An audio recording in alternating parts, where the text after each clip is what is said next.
Nah, saya akan mulai karena konteksnya bicara BUMN 4.0 tentu yang perlu kita pahami bahwa aspirasi dari from the top-nya itu sangat kuat gitu.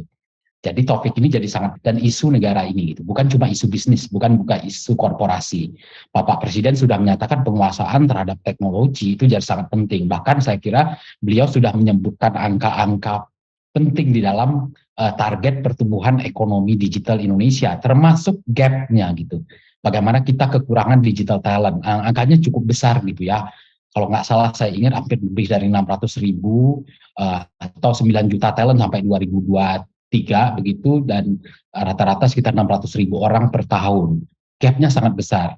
Di BUMN sendiri tadi Pak Imam Bustomi sudah menyampaikan pengantarnya, saya kira konteksnya sangat penting bahwa penguasaan teknologi, menemukan model bisnis baru melalui inovasi, itu adalah aspirasi yang sangat penting dan menjadi prioritas begitu.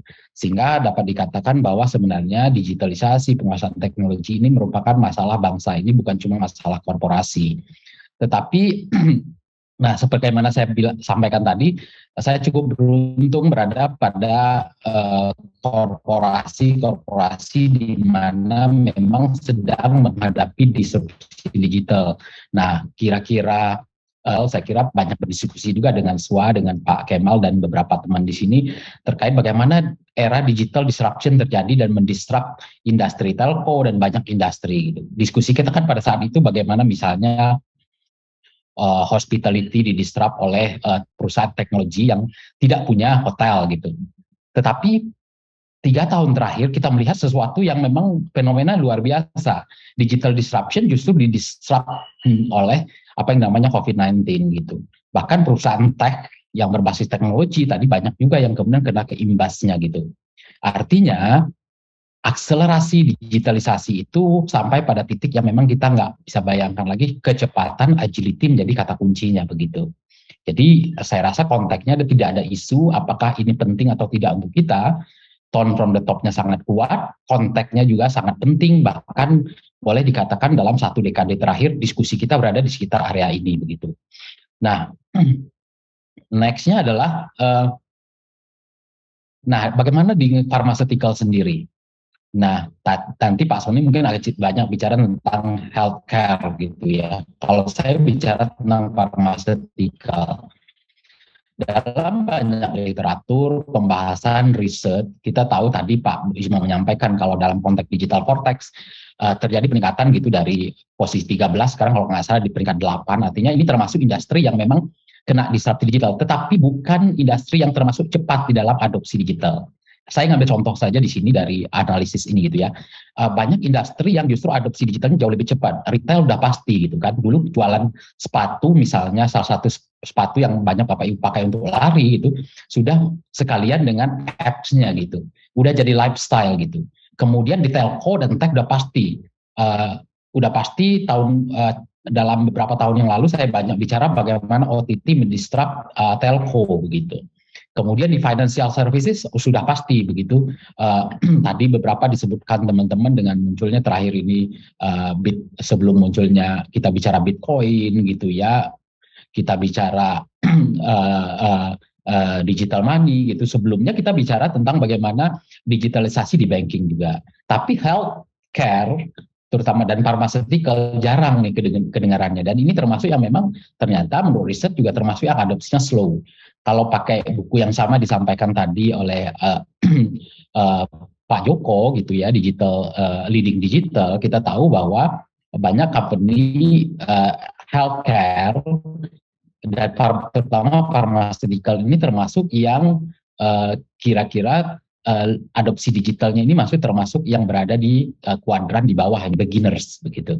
Nah, bagaimana kondisinya yang nyatanya di tanah air kita? Nah, kita lihat kalau memang industri ini adalah industri yang kompleks. Artinya bahwa layanan kesehatan itu didukung oleh banyak pemain ekosistem di dalamnya. Kita bicara tentang perusahaan farmasinya sendiri, medical devices, perusahaan distribusinya, distribusi obat, alat kesehatan, kemudian penyedia layanan kesehatannya seperti IHC, begitu klinik, kemudian juga layanan rumah sakit, kemudian termasuk payernya seperti asuransi, dan semuanya sudah berjalan masing-masing, dan ini pemainnya banyak gitu, dan marketnya gede banget secara potensial ekonomi. Tapi pertanyaannya kembali, kalau kita bicara bagaimana, kembali pertanyaan dasar dari digitalisasi, bagaimana isi bisa meng-create values buat customer-nya. Nah, customer-nya siapa? Ya kita, pasien gitu. Nah, Pak Kemal kalau datang ke rumah sakit kan, datang ke rumah sakit satu dengan rumah sakit yang lain, health record-nya mungkin nggak sama gitu, bisa beda. Dokter yang satu dengan dokter yang lain mungkin bisa beda gitu. Masuk ke asuransi, data yang di record asuransi juga beda. Sehingga experience kita sebagai customer tidak berada pada center dari kesibukan banyak sekali pemain di dalam ekosistem ini gitu. Nah, ini challenge kami di industri ini gitu. Nah, tentu cita-citanya ke depan adalah bagaimana kita bisa melakukan sinergi yang lebih besar. Nah, dari yang kecil-kecil dulu, kami misalnya pharmaceutical paling dekat itu kan kalau end-to-end integration-nya itu mulai dari pabrik sampai ujungnya itu layanan kesehatan, maka kita bicara kesehatan. Nah, saat ini aspirasi dari Kementerian BUMN ke depan tentu ingin ada end-to-end yang at scale bisa memberikan value tidak hanya bagi negara dalam konteks ekonomi, tapi impact sosial kepada masyarakat. Misalnya IHC punya jaringan hospital yang luar biasa dengan jaringan klinik yang sangat besar. Kemudian belum lagi masing-masing BUMN juga punya layanan kesehatan gitu kan. Nah, sinergi di dalam membentuk ekosistem ini menjadi sangat penting. Nah, kita mulai hal-hal yang seperti ini. Dan kemudian visinya tentu ke depan kami di pharmaceutical sangat mendorong bersama di ekosistem kesehatan serta pendukungnya. Ke depan kita membayangkan bahwa value dari digitalisasi ini adalah ujungnya kepada pasien, kepada masyarakat, sehingga layanan kesehatan itu benar-benar bisa dirasakan manfaatnya secara baik, experience-nya baik, dan kemudian efisien gitu di dalam semua rantai nilainya gitu. Jadi gak ada orang beli obat 2 kali gitu ya karena kebetulan karena direkomendasikan berbeda padahal mungkin tujuannya sama begitu. Kemudian juga standarisasi terhadap harga layanan juga jadi lebih efisien harapannya ke depan karena standarisasi itu dibentuk katakanlah dari asuransi, dari payers, kemudian dari rumah sakit, farmasi juga membentuk komponen harganya karena dapat memasukkan dari data-data yang ada di hospital gitu. Jadi lebih efisien, ujungnya adalah customer experience. Customer experience kita bicara pasiennya gitu. Ini mimpi kita ke depannya gitu. Teknologi gampang gitu, tapi yang penting impact dari keseluruhan transformasi ini seperti apa? Nah, ini pertanyaan terbesar dari aspirasi digital kita. Maka sangat benar rasanya kami ingin mengkonfirmasi bahwa kalau kita bicara bagaimana kita bisa lead ke digital, kita tidak bicara tentang penguasaan teknologi. Gitu. Menurut saya sih Pak Kemal begitu gitu. Tapi bagaimana 3 hal yang menjadi fokus digitalisasi di kita adalah bagaimana kita pertama bisa meng-create customer experience, ujungnya pelanggan kita dapat value apa gitu. Nah, ini artinya digitalisasi itu ujungnya kita lihat bagaimana ini deliver something buat si customer gitu, regardless the technology gitu.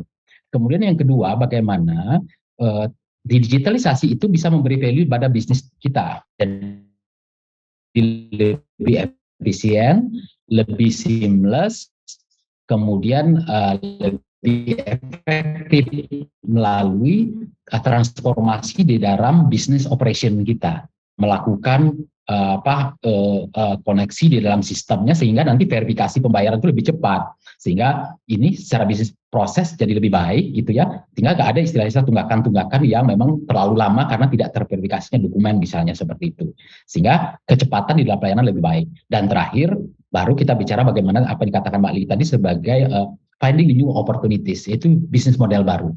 Ada tidak layanan-layanan baru yang bisa kita create over digital ini. Nah, tentu menurut saya sih adopsi terhadap teknologi ini dari pengalaman kami melihat biasanya fokusnya memang tidak di teknologi saja gitu. Bukan di adopsi teknologinya, tapi bagaimana membangun kapabilitas leadership, people dan mindset-nya dan culture-nya sehingga kapabilitas digital ini benar-benar diadopsi secara maksimal. Pertama, kita ingin para leaders kita paham apa artinya digital buat bisnis mereka. Bagaimana bisa meng-craft visi terkait digital itu, kemudian bagaimana mengengage organisasinya, kemudian menggovern transformasi digitalnya. Karena transformasi digital itu nggak gampang juga gitu, karena itu butuh keputusan, butuh komitmen, dan itu butuh leadership gitu. Baru kita bicara tentang penguasaan teknologinya sendiri. Nah, di dalam pharmaceutical sendiri kita bicara end to end ini juga ada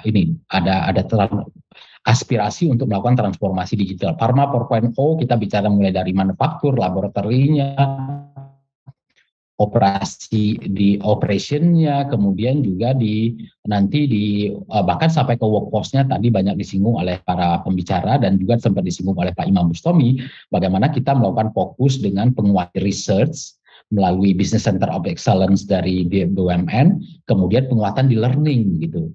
Dan penguatan jadi core yang sangat penting transformasi digital termasuk digital mindset-nya dengan beberapa inisiatif tadi.